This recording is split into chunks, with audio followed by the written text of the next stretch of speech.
రంగారెడ్డి జిల్లా Shabad police station పరిధిలో ఆరుగురి దారుణ హత్య ఉదంతం రాష్ట్ర వ్యాప్తంగా పెను సంచలనం సృష్టించింది. నిందితుడు రాజ్ కుమార్ పై గతంలోనే ఫిర్యాదు చేసిన పోలీసులు నిర్లక్ష్యం వహించారని, సరైన చర్యలు తీసుకోకపోవటం వల్ల ఈ ఘోరం జరిగిందంటూ బాలిక తరపు మృతుల బంధువులు, గ్రామస్తులు షాబాద్ పిఎస్ ఎదుట షాబాద్ కంది రహదారిపై బైఠాయించి భారీ ఆందోళనకు దిగారు. రాజ్ కుమార్ పై నమోదైన పోక్సో ఎఫ్ఐఆర్ కాపీలోని వివరాలు ఇప్పుడు అందరినీ భయాందోళనలకు గురి చేస్తున్నాయి. గత 6 నెలలుగా రాజ్ కుమార్ సదరు మైనర్ బాలికను ప్రేమ పేరుతో వేధిస్తున్నాడు. తనతో మాట్లాడాలని, కలవాలంటూ నిరంతరం బలవంతం చేసేవాడని తెలుస్తోంది. శంషాబాద్ లో కాలేజీకి వెళ్లే సమయంలోనూ రాజ్ కుమార్ వేధింపులు మితిమీరడంతో అతడి భయానికి తాళలేక తల్లి ఆ బాలికను కాలేజీకి పంపడం మాన్పించేసింది. ఇక ఇటీవల పరీక్షలు ఉండటంతో తప్పనిసరి పరిస్థితుల్లో తల్లి దగ్గరుండి బాలికను పరీక్షా కేంద్రానికి తీసుకెళ్లింది.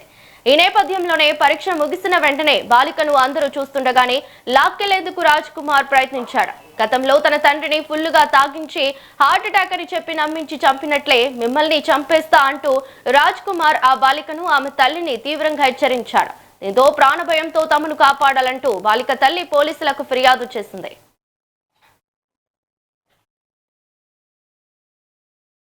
లోకల్ షాబాద్ రూట్ లో మరియు ఇక్కడ నుంచి 6 కిలోమీటర్స్ దేవలగూడ నాగర్కుంట విలేజ్ లో ఈ 2 ప్లేసెస్ లో ముగ్గురు హత్య జరిగింది. ఈ ముద్దాయి పేరు Parvathi Raj Kumar, 35 year old, farmer by application.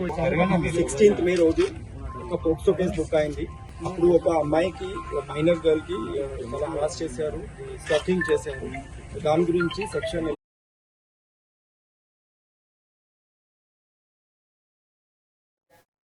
ఇక ఉన్మాది రాజ్ కుమార్ ఈ కేసే మొదటిది కాదని తెలుస్తోంది. గతంలోనూ ఓ భూతగాథ విషయంలో 2 వ్యక్తులను తీవ్రంగా కొట్టి చంపేస్తానని బెదిరించినట్లు అతడిపై పోలీసు రికార్డులు ఉన్నాయి. ఇంతటి నేర చరిత్ర ఉన్న వ్యక్తిపై ఓ తల్లి తన కూతురి ప్రాణాలు కాపాడాలని మొరపెట్టుకున్న పోలీసులు నామమాత్రంగా స్పందించడం వల్లే ఇవాళ 6 ప్రాణాలు పోయాయంటూ మృతుల బంధువులు, గ్రామస్తులు తీవ్ర ఆగ్రహం వ్యక్తం చేస్తున్నారు. బాధ్యులైన అధికారులపై చర్యలు తీసుకోవాలని, నిందితుడిని కఠినంగా శిక్షించాలని డిమాండ్ చేస్తూ షాబాద్ పోలీస్ స్టేషన్ ఎదుట బైఠాయించడంతో అక్కడ టెన్షన్ వాతావరణం నెలకొంది. ఇక ఇదే అంశంపై మరింత సమాచారం మా ప్రతినిధి అక్రమ్ లైవ్ లో అందిస్తారు. అక్రమ్, చెప్పండి.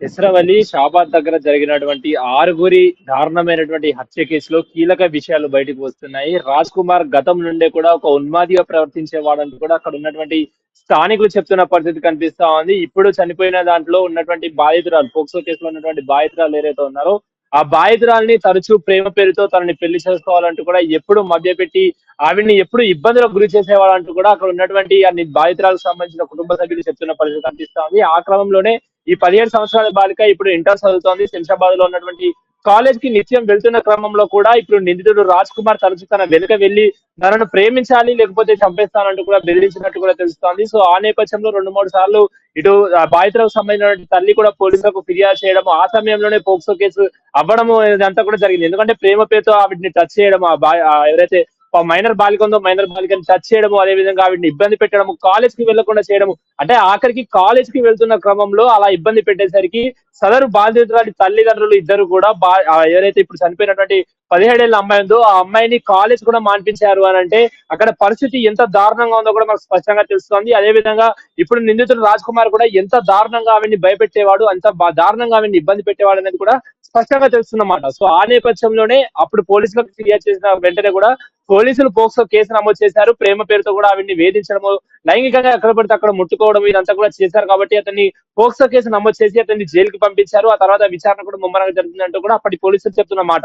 అయితే ఈ క్రమంలోనే అతను 2 నెలల వరకు కూడా జైల్లో ఉన్నాడు. అంటే సరిగ్గా మే 16వ తారీఖున ఈ ఘటన జరిగిన వెంటనే కూడా మే 26వ తారీఖున అయితే పోలీసులు అతన్ని అదుపులోకి తీసుకుని రిమాండ్ నిమిత్తం కూడా తరలించారు. 2 నెలల తర్వాత అతను 20,000 పూచీకత్తుతో బెయిల్ మీద బయటకు వచ్చినట్టు కూడా తెలుస్తుంది. ఎందుకంటే కేసు పూర్తిగా నిర్ధారణ కాలేదు కాబట్టి అతనికి ఈజీగా బెయిల్ దొరికినట్లు కూడా అక్కడ స్థానికంగా ఉన్నటువంటి న్యాయవాదులు వినిపిస్తున్న పరిస్థితి. సో ఆ నేపథ్యంలోనే బయటికి వచ్చిన నిందితుడు పూర్తిగా కూడా కుట్ర పన్నాడు. ఏ విధంగా తనని లోపలికి పంపించాడు, అసలు నేను ఏ తప్పు చేశానన్న కోణంలో అతను లోపల కుట్ర పెంచుకొని ఏకంగా విడుదలైన వెంటనే ఒక కార్ తీసుకొని బాధితురాలు ఇంటికి వెళ్ళాడు. ఇంటికి వెళ్లి అక్కడ వాళ్ళని కొడవలి చూపించి భయపెట్టించి, కొడవలితో వాళ్ళని భయపెట్టి అక్కడ నుండి బాధితురాలు తీసుకెళ్లి ఒక చెరువు, ఒక పొలం వద్దకు తీసుకెళ్లి అక్కడ దారుణంగా ఆ బాలికని గొంతు కోసి, ఆ తర్వాత గొంతు కోసి ఆవిడ చనిపోయిన తర్వాత కూడా ఆవిడ్ని రేప్ చేసి మళ్ళీ అక్కడ నుండి ఇంటికి తిరిగి వచ్చి ఎవరైతే బాధితులకు సంబంధించినటువంటి కుటుంబ సభ్యులు అంటే తల్లి తల్లి అదేవిధంగా నానమ్మ ఇద్దరిని కూడా హతమార్చాడు. ఎందుకంటే గతంలో కేసు వాళ్ళే పెట్టారు కాబట్టి ఇటు ముందు బాలికను చంపినటువంటి నిందితుడు ఆ తర్వాత ఇద్దరిని కూడా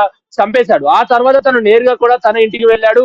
ఇంటికి వెళ్లి ఆ తనకు సంబంధించినటువంటి భార్య ఇద్దరు చిన్న చిన్న పిల్లల్ని కూడా హత్య చేసినట్లు కూడా స్పష్టంగా తెలుస్తోంది. ఎందుకంటే ప్రధానంగా అతను జైలుకు వెళ్ళినప్పుడు తన భార్య పిల్లలు అతన్ని పట్టించుకోలేదు, ఎవరు కూడా అతన్ని చూడడానికి కూడా రాలేదన్న కోణంలో కూడా అతను కుట్ర పన్నారు. ఎందుకంటే సాధారణంగా ఇలాంటి హంతకులు ఏం చేస్తారంటే అంటే వాళ్ళ మైండ్ సెట్ వేరుగా ఉంటుంది కాబట్టి సాధారణంగా భార్య పిల్లలు ఇలాంటి వారికి దూరంగా ఉండాలనుకుంటూ కూడా వారు దూరంగా ఉంటారు. సో ఆ నేపథ్యంలో నాకు ఎలా దూరంగా ఉంటారు, కుటుంబ సభ్యులైన మీరే నాకు సపోర్ట్ చేయకుండా ఇంకెవరు చేస్తారంటూ కూడా ఆయన కుట్ర పని పూర్తిగా ఇటు ముగ్గురిని ఏదైతే బాధితురాలని అదేవిధంగా బాధితురాలు సంబంధించిన కుటుంబ సభ్యుల్ని చంపిన తర్వాత ఆ 3 హత్యలు చేసిన తర్వాత మళ్ళీ అక్కడ నుండి నేరుగా కూడా ఇటు నిందితుడు తన ఇంటికి వెళ్ళాడు. తన ఇంట్లో ఉన్నటువంటి భార్య అదేవిధంగా ఇద్దరు పిల్లల్ని అదే కొడవలతో మరీ కిరాతకంగా కూడా వాళ్ళిద్దరిని కూడా వాళ్ళ ముగ్గురిని కూడా హత్య చేసి మొత్తంగా 6 హత్యలు సజావుగా రాత్రి పూర్తి చేసిన తర్వాత నిందితుడు తల్లిదండ్రులకు ఫోన్ చేశాడు.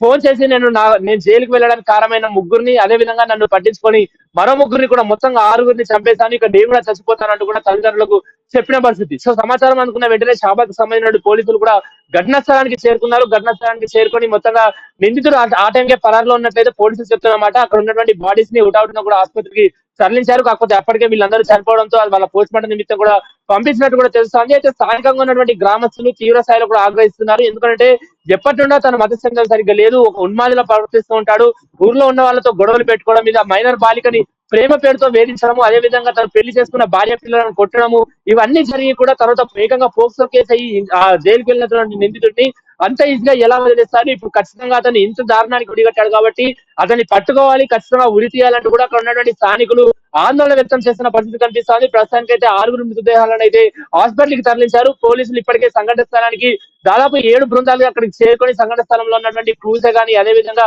డాగ్ స్క్వాడ్ పూర్తిగా రంగంలో దిగి అతను వాడిన కొడవలే గానీ అదే విధంగా తను చెరువు దగ్గర బాధితురాలను రేపు చేశాం కాబట్టి అక్కడ ఉన్నటువంటి ఆధారాలు కూడా సేకరించారు. అదే విధంగా ఇతనికి గతంలో ఏమైనా గొడవలున్నాయన్న కోణంలో కూడా దర్యాప్తు చేస్తున్నారు. ప్రధానంగా ఈ మర్డర్ లో ఇతనికి ఇంకెవరైనా హత్యలో భాగంగా ఇంకెవరైనా హెల్ప్ చేశారన్న కోణంలో కూడా విచారణ జరుపుతున్నామంటూ పోలీసులు చెప్తున్న పరిస్థితి కనిపిస్తోంది.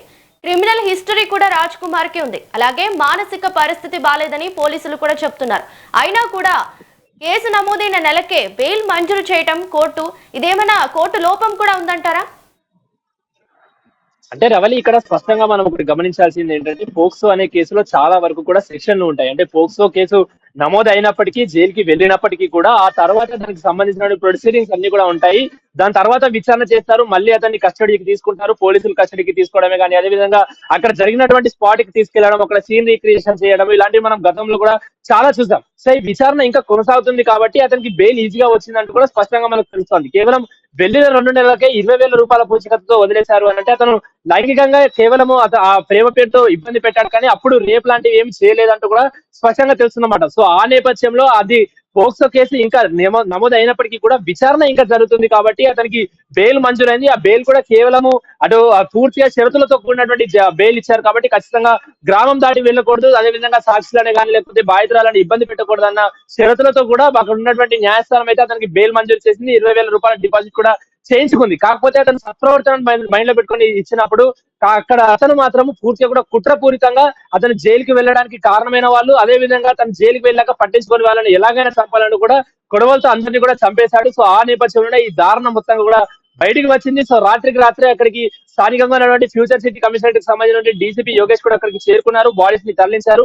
అదే విధంగా అక్కడ ఉన్నటువంటి స్థానికులతో మాట్లాడారు, ఇతని మతిస్థిమితం ఏ విధంగా ఉంటుంది, గతంలో ఏమైనా చేశారన్న కోణంలో కూడా చూశారు. సో ఆ నేపథ్యంలోనే ఇటు నిందితుడు రాజ్ కుమార్ గతంలో అనేక సార్లు ఇతరులను బెదిరించడము, చంపేస్తానని బెదిరించడము, అదే విధంగా తన తండ్రి హార్ట్ అటాక్ పేరుతో కూడా చనిపోయాడు, కాకపోతే అతన్ని చంపింది కూడా నేనే అంటూ కూడా కొన్నిసార్లు తాగి వాడాలంటూ కూడా చెప్తున్నారు. ఆ కోణంలో కూడా పోలీసులు ఇప్పటికే కేసును బయటకు తీస్తున్నాడు. ఇతను గతంలో ఏమైనా దొరకకుండా హత్యలు చేసిన అవకాశాలు ఏమైనా ఉన్నాయన్న కోణంలో కూడా ఇప్పటికే దర్యాప్తు మనం చేస్తున్నారు. అయితే ఇక్కడ ప్రధానంగా నిందితుడు రాజ్ కుమార్ పరారులో ఉన్నట్లు పోలీసులు చెప్తున్నారు.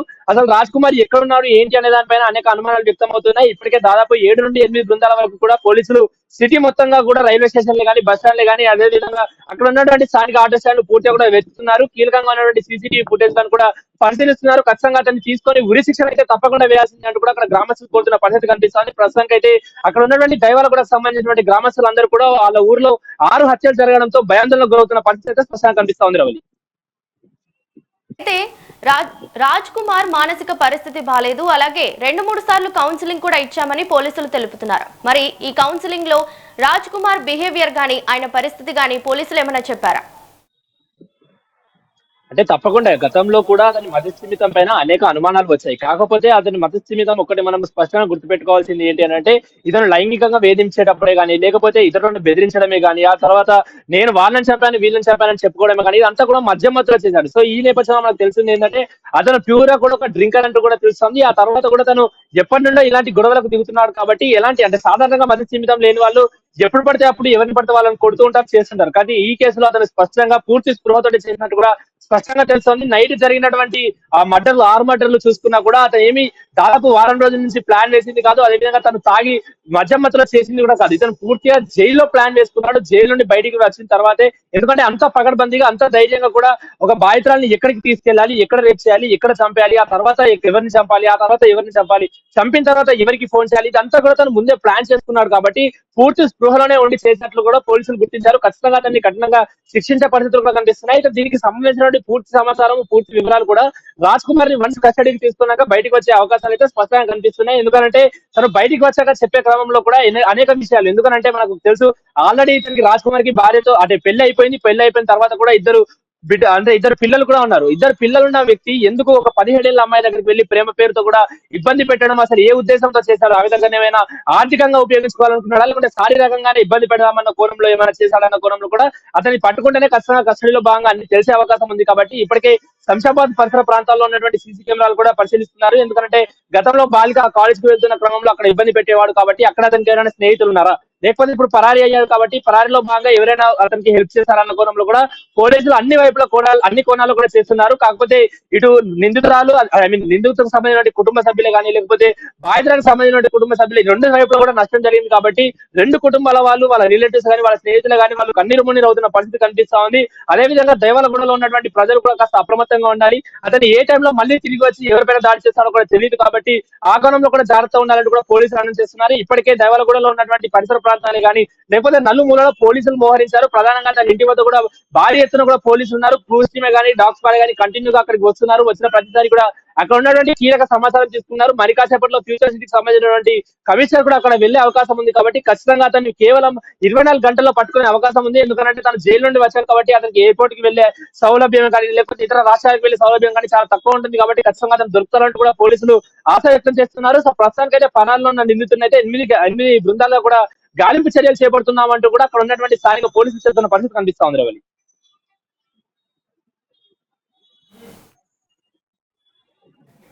Thank you Akram. BNS case book అయింది. ఆ కేసులో అతనికి బెయిల్ దొరికింది.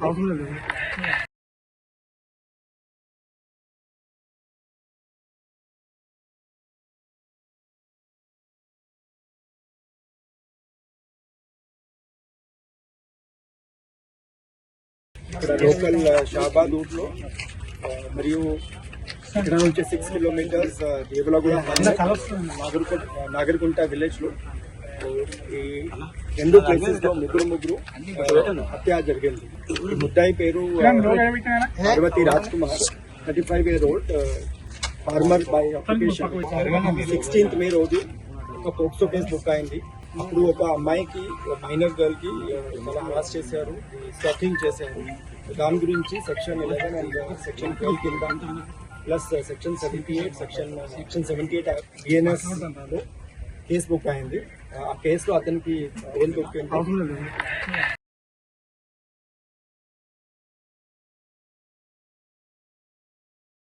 ఇక్కడ లోకల్ షాబాద్ ఊర్లో మరియు ఇక్కడ నుంచి 6 కిలోమీటర్స్ దేవలగూడ నాగర్కుంట విలేజ్ లో ఈ 2 ప్లేసెస్ లో ముగ్గురు హత్య జరిగింది. ఈ ముద్దాయి పేరు Parvathi Raj Kumar, 35 year old, farmer by application. 16th May రోజు ఒక పోక్సో కేసు బుక్ అయింది. అప్పుడు ఒక అమ్మాయికి, మైనర్ గర్ల్ కి చాలా హరాస్ చేశారు, స్టాకింగ్ చేశారు. దాని గురించి సెక్షన్ 11 అండ్ సెక్షన్ 12 కింద ప్లస్ సెక్షన్ 78 సెక్షన్ 78 బిఎన్ఎస్ లో కేసు బుక్ అయింది. ఆ కేసులో అతనికి బెయిల్ దొరికింది.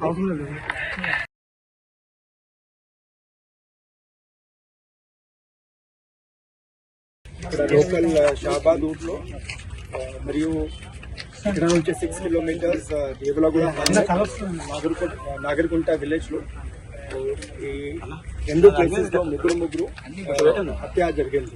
ఈ ముద్దాయి పేరు Parvathi Raj Kumar, 35 years old, farmer by occupation.